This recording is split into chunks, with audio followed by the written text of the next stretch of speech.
जानिए देश और दुनिया की महत्वपूर्ण 50 बड़ी खबर सिर्फ 10 मिनट में और वीडियो को लाइक करना ना भूलें। पीएम केयर्स फंड से जुड़ी याचिकाओं पर 31 जनवरी को सुनवाई करेगा दिल्ली हाई कोर्ट। जवाब दाखिल करने के लिए केंद्र को 4 हफ्ते का समय। जम्मू कश्मीर में गिर सकता है कांग्रेस का एक और बड़ा विकेट। पूर्व केंद्रीय मंत्री कर्ण सिंह छोड़ सकते हैं पार्टी। एनबी की बड़ी लापरवाही, बैंक में ही गल गए 42 लाख के नोट। उत्तर प्रदेश विधानसभा सत्र का एक दिन रहेगा सिर्फ महिला विधायकों के नाम। सीबीआई और ईडी के जरिए परेशान करने के बजाय कुछ अच्छे काम करे सरकार। केजरीवाल ने कुछ यूं दी केंद्र को नसीहत। कैश, कारतूस और हथियार छापेमारी के बाद आप विधायक अमानतुल्लाह खान गिरफ्तार। 2 साल बाद लाल किला मैदान में होगा रामलीला का भव्य आयोजन, तैयारी जोरों पर। एनटीए ने सीयूईटी का रिजल्ट किया जारी। बिहार के सिविल कोर्ट में 7,692 पदों पर निकली बम्पर भर्ती। 20 अक्टूबर है लास्ट डेट। अमेरिकी मंदी के डर से कांपा भारतीय शेयर बाजार। भारी गिरावट के साथ सेंसेक्स ने लगाया 1093 अंक का गोता। विश्व के दूसरे सबसे अमीर व्यक्ति बने अडानी। जेफ बेजोस को पछाड़ हासिल किया ये खिताब। अरुणाचल प्रदेश में पीएम मोदी बिजली संयंत्र और ग्रीनफील्ड हवाई अड्डे का करेंगे उद्घाटन। राज्य को मिलेगा पहला हवाई अड्डा। सीतारमण ने कंपनियों से एमएसएमई का बकाया 45 दिनों के अंदर चुकाने को कहा। आदेश नहीं मानने पर होगी कार्रवाई। गौतम अडानी ने बेटे करण अडानी को सौंपी देश की दूसरी सबसे बड़ी सीमेंट कंपनी की कमान। पिछले 6 महीने के निचले स्तर पर आया सोना। आयकर विभाग ने नया सालाना सूचना ब्यौरा जारी किया। करदाता दे सकते हैं अपनी प्रतिक्रिया। आयकर विभाग ने 6 सितंबर तक 70,120 करोड़ रुपए का रिफंड जारी किया। प्रधानमंत्री के गिफ्ट वाले चीतों को किया जाएगा 1 महीने का क्वारंटाइन। शिकार से लेकर सुरक्षा तक की उत्तम व्यवस्था, मिलेगी उनको ढेर सारी सुविधाएं। सूरत के एक रेस्टोरेंट में मीट की बजाय परोसा जा रहा था बीफ। 60 किलो गोमांस जब्त। चीन में आग का गोला बनी गगनचुंबी इमारत, धधक रहे कई दर्जन फ्लोर। अवनीश अवस्थी बनाए गए सीएम योगी के सलाहकार। हर साल लाखों लोगों की जाती है जान। मोदी सरकार ने समझी इसकी कीमत। 2030 तक खत्म होगा टीबी। राजद्रोह के मामले में इमरान खान के करीबी सहयोगी को पाकिस्तान के सुप्रीम कोर्ट से मिली जमानत। दुनिया को फिर डराएगा कोरोना। दक्षिण अफ्रीका में कोविड-19 ओमिक्रॉन के नए सब वेरिएंट का पता चला। गलवान में झड़प के बाद पहली बार आमने सामने होंगे पीएम मोदी और जिनपिंग एससीओ समिट में। ब्रिटेन की महारानी से लोग करते थे इतना प्यार। श्रद्धांजलि के लिए 5 मील तक लंबी कतार। एससीओ सम्मेलन में बोले पीएम मोदी, दुनिया में खाद्य और ऊर्जा का संकट, भारत अपना अनुभव देने को तैयार। बाढ़ में डूबे पाकिस्तान को अमेरिका ने दी करोड़ों डॉलर की मदद। दूसरी राहत सामग्री भी पहुंचाई। नेपाल ने कहा अग्निपथ स्कीम के तहत गोरखा भर्ती का फैसला नवंबर में चुनाव के बाद होगा। इमरान खान की फिसली जुबान, बोले पाकिस्तान में आटा 100 रुपए लीटर। वायरल हुआ वीडियो। एक विधायक एक पेंशन पर पंजाब सरकार को पंजाब हरियाणा हाई कोर्ट से नोटिस। हिंदी अंग्रेजी ट्रांसलेशन में बार बार गड़बड़ा जाती है झारखंड सरकार। राज्यपाल ने 1 साल में लौटा दिए 5 बिल।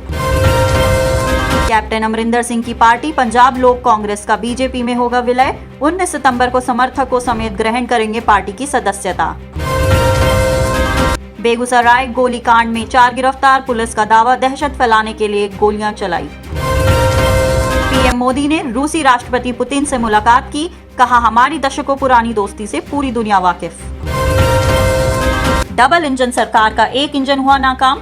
फॉक्सकॉन प्रोजेक्ट को लेकर आदित्य ने किया कटाक्ष। संजय राउत की मुश्किलें बढ़ी। ईडी ने जमानत अर्जी का किया विरोध।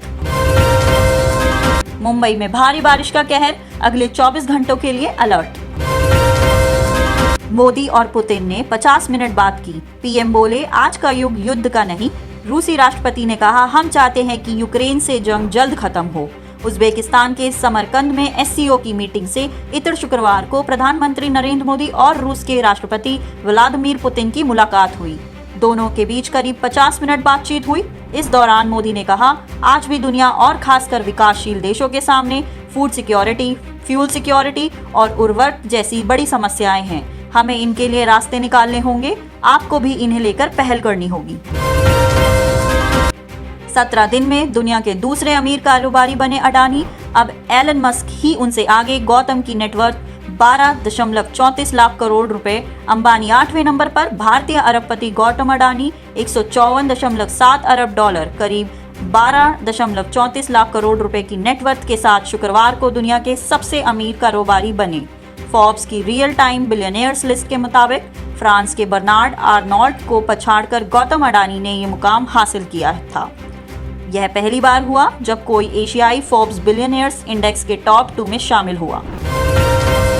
गुजरात के अहमदाबाद में बैंक की गड़बड़ी की वजह से रमेश भाई सागर नाम शख्स के खाते में 11,677 करोड़ रुपए जमा हो गए। रमेश भाई सागर अहमदाबाद में एम्ब्रॉयडरी के व्यापारी हैं। वो 5 साल से शेयर बाजार में भी ट्रेड कर रहे हैं। इस रकम में से 2 करोड़ रुपए उन्होंने शेयर बाजार में लगाए और करीब आधे घंटे में 5 लाख रुपए कमा लिए। मुंबई 6 घंटे पहले महाराष्ट्र के नंदुरबार में एक आदिवासी लड़की के शव को 44 दिनों तक नमक के गड्ढे में रखने का मामला सामने आया है। लड़की के पिता ने इस काम को अंजाम दिया था। पिता का आरोप है कि मौत से पहले बेटी का रेप हुआ था, लेकिन पुलिस ने इसे आत्महत्या बता दिया। पिता की जिद थी कि बेटी का दूसरा पोस्टमार्टम किया जाए, इसीलिए उसका अंतिम संस्कार नहीं किया, बल्कि बॉडी को सुरक्षित रखने के लिए उसे नमक के गड्ढे में दफन कर दिया। SCO में मोदी का संबोधन। पीएम बोले, भारत में 70,000 स्टार्टअप, 100 से ज्यादा यूनिकॉर्न, हम अनुभव साझा करने को तैयार। उज्बेकिस्तान के समरकंद में हो रही शंघाई कॉरपोरेशन ऑर्गेनाइजेशन यानी SCO की बैठक का पहला राउंड खत्म हो गया है। इस मीटिंग में SCO के सुधार और विस्तार, रीजनल सिक्योरिटी, सहयोग, कनेक्टिविटी को मजबूत करने और व्यापार को बढ़ावा देने पर चर्चा हुई। इस दौरान पीएम नरेंद्र मोदी ने कहा, भारत SCO सदस्य के बीच अधिक सहयोग और विश्वास का समर्थन करता है। भारत जोड़ो यात्रा का चंदा न देने पर दुकान तोड़ी। केरल में कांग्रेसियों ने सब्जी वाले का सामान फेंका। वीडियो सामने आने के बाद 3 सस्पेंड। फवाज ने कहा कि 14 सितंबर को कांग्रेस के कुछ लोकल लीडर उनकी दुकान पर आकर भारत जोड़ो यात्रा के लिए चंदा मांगने लगे। मैंने 500 रुपए दिए, लेकिन उन्होंने 2,000 रुपए की मांग की। जब मैंने इतनी रकम देने से मना किया तो कांग्रेसियों ने मेरी दुकान में तोड़फोड़ की और सब्जी भी सड़क पर फेंक दी। बैंक में सड़ गए 42 लाख रुपए के नोट। गड्डियां भरकर बक्से जमीन पर रखे। पानी भरा। PNB के 4 अफसर सस्पेंड। कानपुर के पांडुनगर की पंजाब नेशनल बैंक शाखा में रखी हुई करेंसी चेस्ट में 42 लाख रुपए के नोट सड़ गए। 3 महीने पहले इन नोटों को एक बक्से में भरकर जमीन पर रखा दिया गया था। इसी दौरान किसी वजह से बक्से में पानी चला गया। RBI अधिकारियों ने करेंसी चेस्ट की जांच करने पहुंचे तो मामले का खुलासा हुआ। इस मामले में वरिष्ठ प्रबंधक करेंसी चेस्ट देवी शंकर सहित 4 अफसरों को सस्पेंड किया गया। पाक के पास गेंदबाज के इलाज के लिए पैसे नहीं। शाहिद अफरीदी बोले, चोटिल शाहिद खुद अपने पैसे से इंग्लैंड जाकर करा रहे हैं इलाज। पाकिस्तान क्रिकेट बोर्ड की आर्थिक हालत खराब है। स्थिति यह है कि उन अपने खिलाड़ियों का इलाज करवाने तक का पैसा उसके पास नहीं है। पाकिस्तान टीम के पेस अटैक की जान शाहीन शाह को अपनी चोट के इलाज का खर्च खुद ही उठाना पड़ रहा है। इसका खुलासा उनके होने वाले ससुर और पाकिस्तान क्रिकेट टीम के पूर्व कप्तान शाहिद अफरीदी ने किया है। छात्रा को पिस्टल दिखाई, तेजाब से चेहरा जलाने की धमकी। जोधपुर में स्कूल के बाहर प्रदर्शन। पीड़िता के घर बैग से मिले 40 letter. Jodhpur central academy school में छात्रा से छेड़खानी का मामला बढ़ता ही जा रहा है। पीड़िता के घर से कई लेटर भी मिले हैं। छात्रा का आरोप है कि उस पर केस वापस लेने के दबाव डाले जा रहे हैं और तेजाब से चेहरा जलाने की धमकी मिल रही है।